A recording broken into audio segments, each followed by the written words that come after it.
Hey guys, my name is Antoinette and welcome back to Spooky Sunday when I tell you about my paranormal experiences.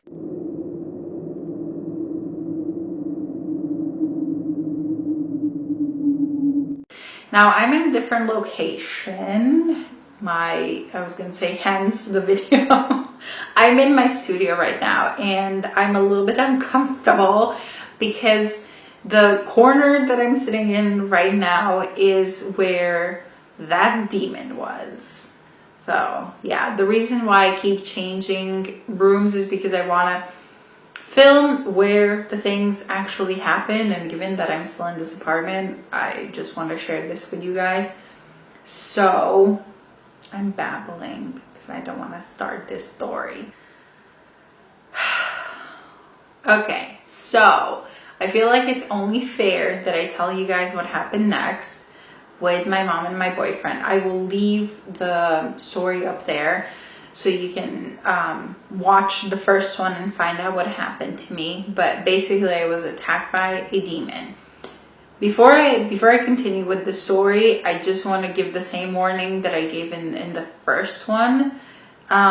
You can leave whatever comments you want. Just don't mock this entity, because every single person that has mocked it has had like a not so happy encounter with it. And it's not just like people who are like immediately next to me. It was like people who are like in a different country on a different continent.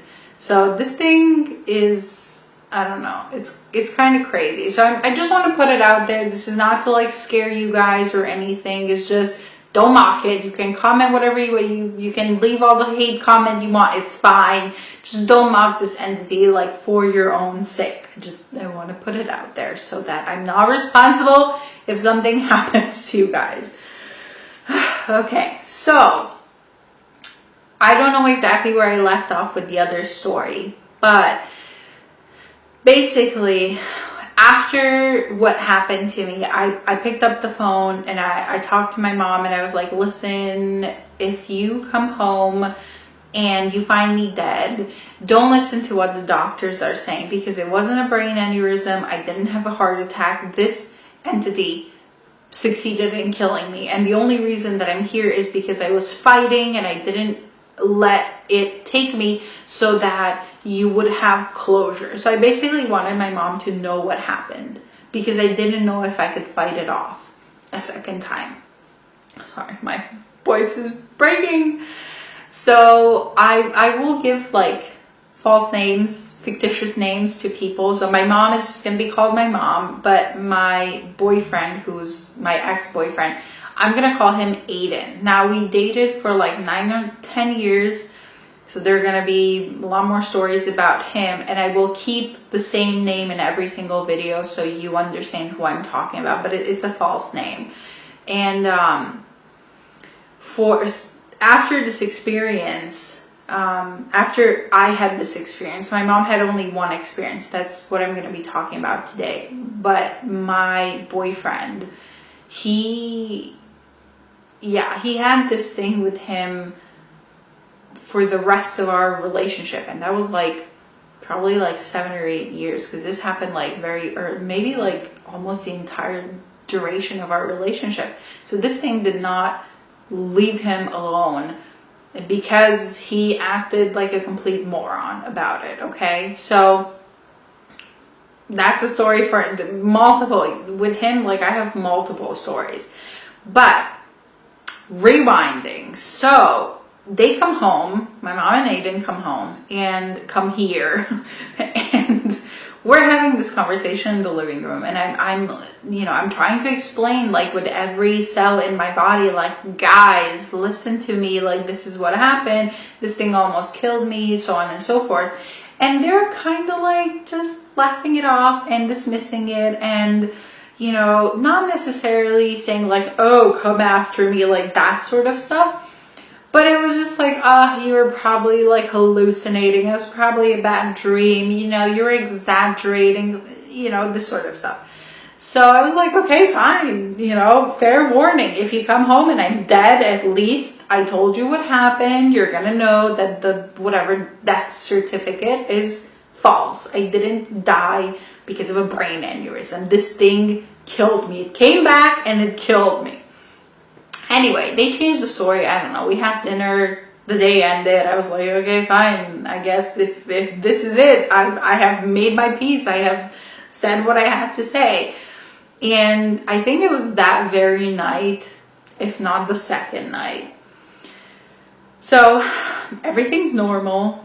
Nothing feels weird. And we go to bed. Meaning I go to bed in here, which was my room. My mom goes to bed in the bedroom. And my boyfriend goes home, obviously. The bedroom is where I filmed the other video. But there was different furniture. Maybe I'll try and find pictures of it. If I find pictures, I'll put them up right about now so you can see what the bedroom looked like. But basically, the bed, like you had the window on your right hand side, and there was like a bookcase above the bed, and then you had like your nightstand or like the light. If you were sleeping on the left hand side, you would have it on the left hand side. So I think my mom was like, yeah, she was like further away from the window and like closer to the door. And she had the windows wide open because it was, I think it was summer, because yeah, why else would she have like the windows wide open?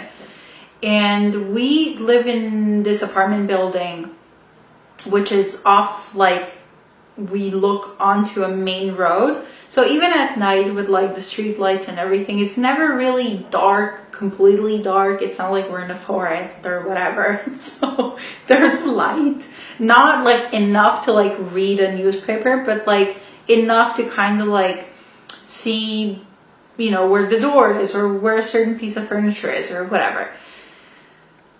So, yeah, we went to bed.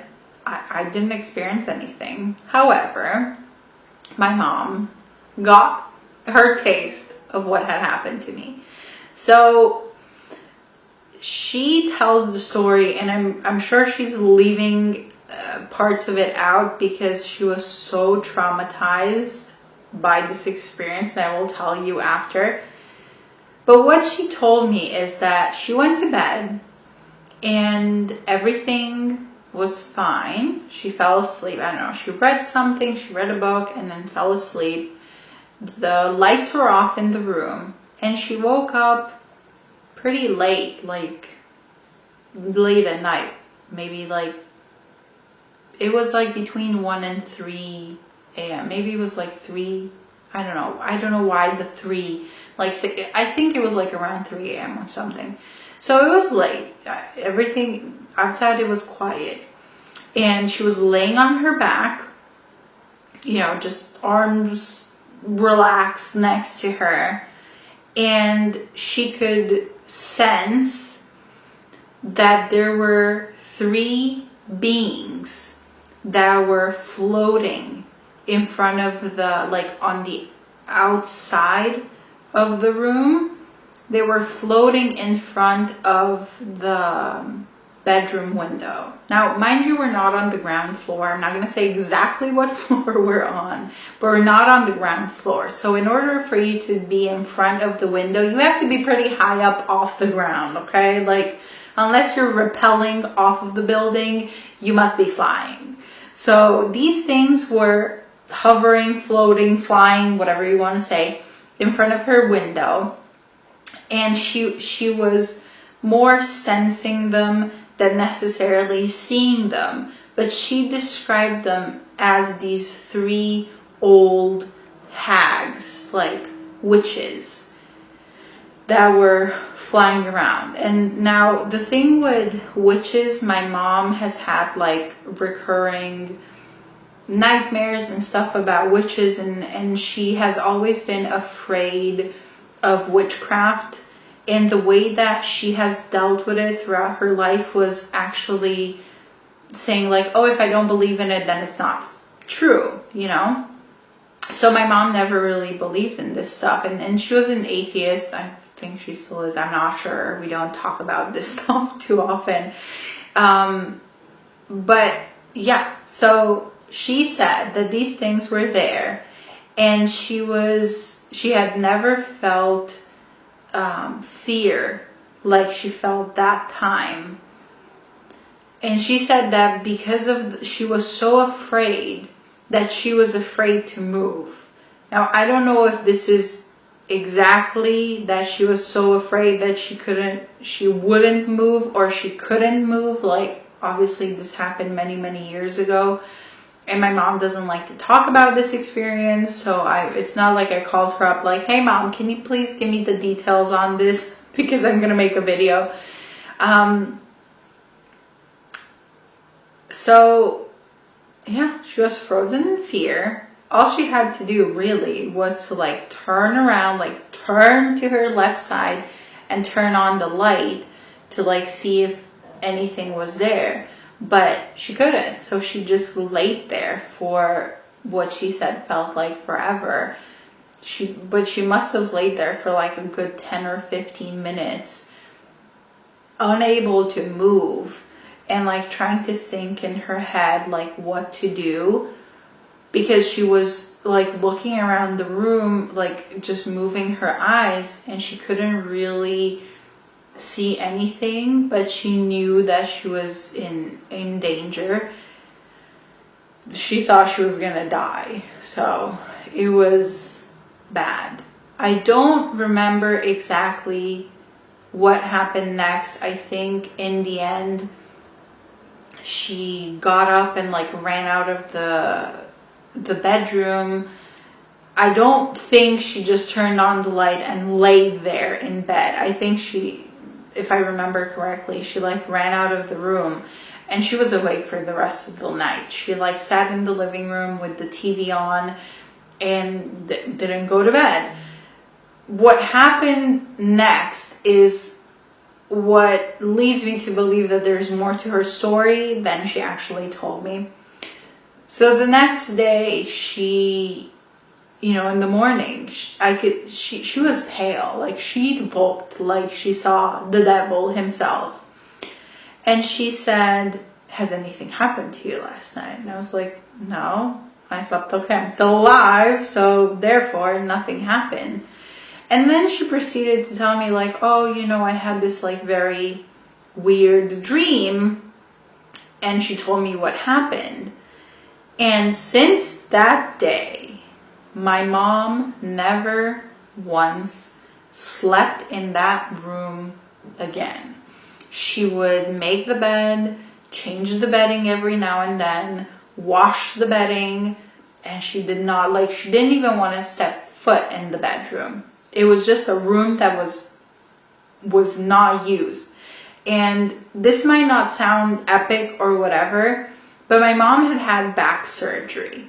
So she needed to have like a good mattress to sleep on. She couldn't my mom almost, she was almost paralyzed because she had a slipped disc, and she was like bedridden for almost a year before like they managed to like get the piece of the fragment that had slipped and was like pressing against her spinal cord.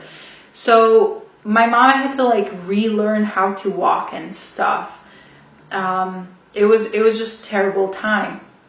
So for her to like put her health in jeopardy by not sleeping on a proper mattress is major. So what we had in the living room, I don't think I have pictures anymore, was this like weird couch that had like a pull-out bed, but she wasn't using that. She was just sleeping on the couch the way that it is, or was, but the pillows were not straight. They were like kind of like curved. So like you would like, if you would sit on it, you would like sink into it. So it was a very uncomfortable couch, and it wasn't long enough for you to be able to properly stretch out. Like, we're not like the tallest people ever, but like I'm like 5'6" or something, 5'7", and even as a child, like I was never able to just stretch and feel comfortable on that couch. It was a small couch, like you needed to have your knees bent in order to, I don't know how small it was, but clearly it wasn't fit for sleeping. Plus it had like wooden arms and stuff. It was just so uncomfortable. Like there would be like no way that you could properly get a good night's rest sleeping on that couch. And my mom slept on that couch for like the next 3 years, I think. Never once went back into the bedroom. And then once I actually, because I left at one point and I went to live with my dad. Well, I was like going back and forth, but at this point, like I had left and I was going to high school in Michigan, and then I was supposed to like go off to college and stuff. So my mom actually took residence in this room, which is now my studio. But when I was young, this was my room. And then when I came back, because the thing with my dad's a long story, but it didn't work out. So I came back and my mom refused. She was like, go sleep in the bedroom. I am not sleeping in the bedroom. So my mom then just had this room as, you know, her room, and I was sleeping in the bedroom. Now, nothing demonic happened to me after that, but it did happen to Aiden. He had so many horrible experiences, and he was an idiot about it, and he challenged it, and that's a story for another time. But yeah, my mom had that experience because she mocked it, and she learned it the hard way. So I hope this was entertaining for you guys. It was probably like another long story. These are all long stories. I don't know how to stress enough how terrified my mom was of the bedroom. Since then, like I have renovated the place and everything. I don't think if my mom would come to stay in this apartment, I don't think she would go sleep in that bedroom. Even this is like many years later. It's probably like 15 years later, if not more. Yeah, it's probably like 15, 16 years later, and my mom is like, not gonna do it. Just feels weird talking about these things. I want to share them. I want to share these experiences with you guys, but it's a little bit difficult remembering this because I have to, like, I'm reliving these things like time and time again, you know? So, anywhoozy, I'm gonna let you go now. Watch something funny, or just maybe don't watch these videos late at night. Thank you so much, and I'll see you in my next video. Bye, guys.